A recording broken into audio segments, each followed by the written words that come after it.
First time kong gumamit ng RFI guys.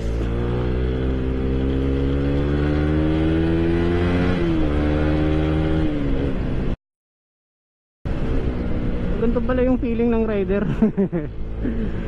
Ang angas.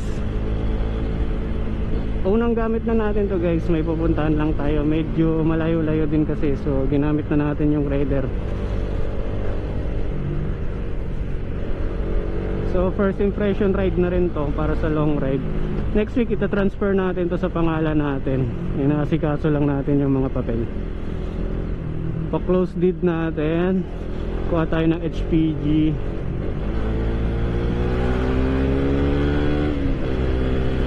Grabe, ang nipis niya talaga. Ang nipis at ang gaan niya.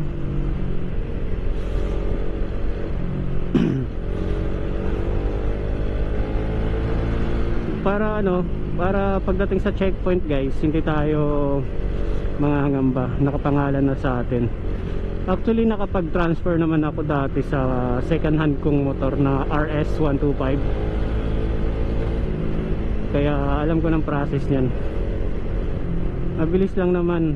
Deed of sale, ID, original ORCR, tapos pa notaryo sa abogado, then HPG.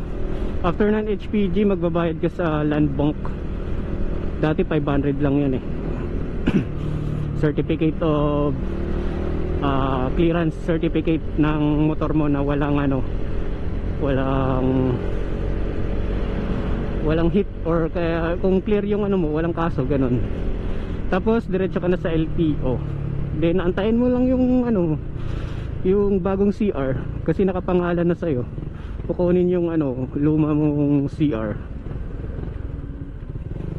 Yun lang.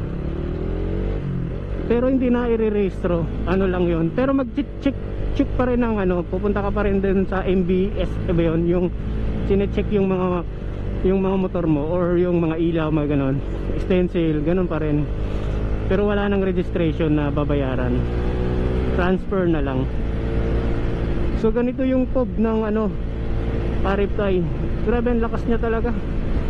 I-compare natin sa Winner X, talagang malakas to. Gusto niya palaging galit yung makina mo. At saka napakaliksi niya. At ano rin, yung parang anliit, yung dala mo na parang ang liit niya pero powerful. Pero yung ano nito, yung engine brake, malakas pala yung engine brake. Tingnan mo, pag binitawan ko to ng ganito, masusubsob agad ako. Ibig sabihin talaga, kapit na kapit yung ano, clutch lining or engine brake nya. Hindi kagaya sa Winner X, pag naka 6 na ako, 6 na kasi to eh. Tapos pag binitawan ko, ayan o, subsub ako. Sa Winner X, pag binitawan mo ng ganun, wala kang mararamdaman. Smooth, ganun lang, smooth. Kahit sa ang gear, maliban na lang sa 4 to pababa. Kahit 5th gear, pag binitawan mo, suwabe. Eto, pag pinip gear natin to, oh, parang may subsub kasi nga parang malakas yung engine brake. 5 Art 6 ng Winner X, suwabe. Kahit ibaba mo ng ano. So ito yung ano, POV ng Rider RFI. Sinubukan ko lang. Inano ko to eh, nireset ko yung ECU nito eh. Nireset ko yung ECU para balik yung stock na ano. Kasi naka muffler to dati, tsaka naka mushroom air filter. Parang nararamdaman ko may pugak siya pag binabaan ko ng gear. Eh ngayon wala na kasi nireset na natin. Tsaka nirefresh yung coolant nito, nirefresh ko. Goods pa naman sana yung coolant pero nirefresh ko na. Drenain ko na. Pinalitan ko ng bago, kulay pink yung nilagay ko. Bali test ride na rin to kasi bagong positioning din naman yung motor na to, parang down, parang pababa, ganon.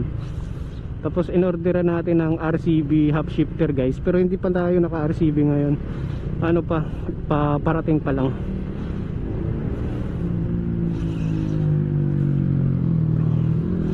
Sulit siya guys sa ano, yung mga, kung gusto mo talaga mabilis na biyahe, singit-singit, mabilis yung alis.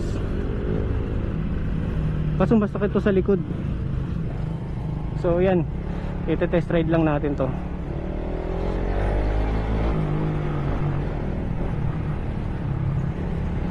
Tsaka ano, anuhin natin kung magastos ba talaga sa gasto.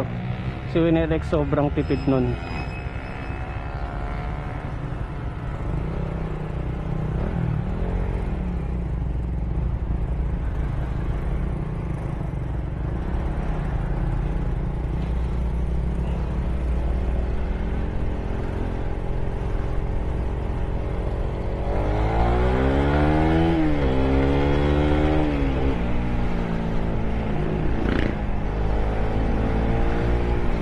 Malakas yung preno niya sa harap. Grabe, sobrang lakas. Kasi naka big disc siya.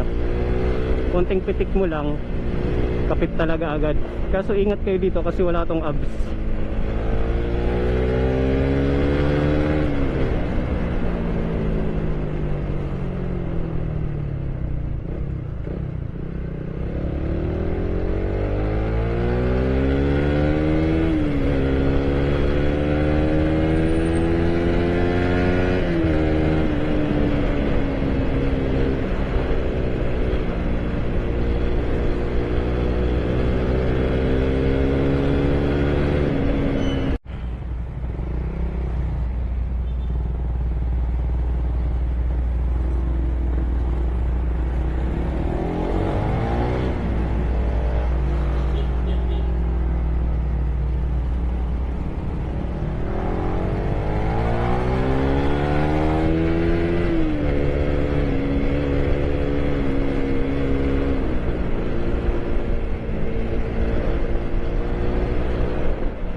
Toyo ka.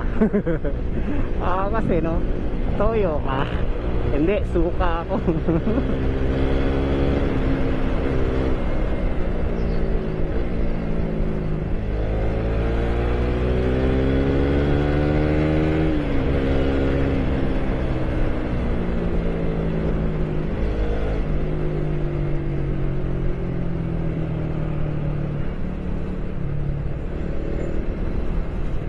Ang sakit sa kamay guys.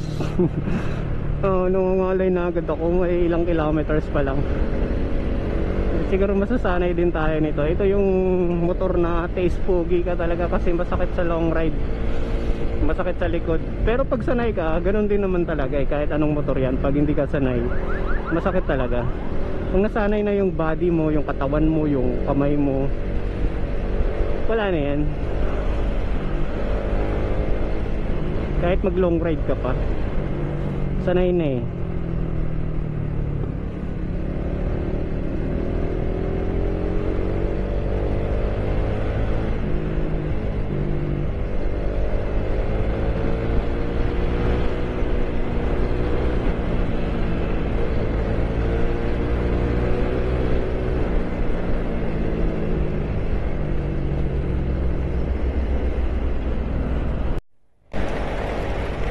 Galing, inulan tayo gar. Lakas talaga yung engine brake nito. Nagre-rely na lang ako sa engine brake eh. Konting preno na lang.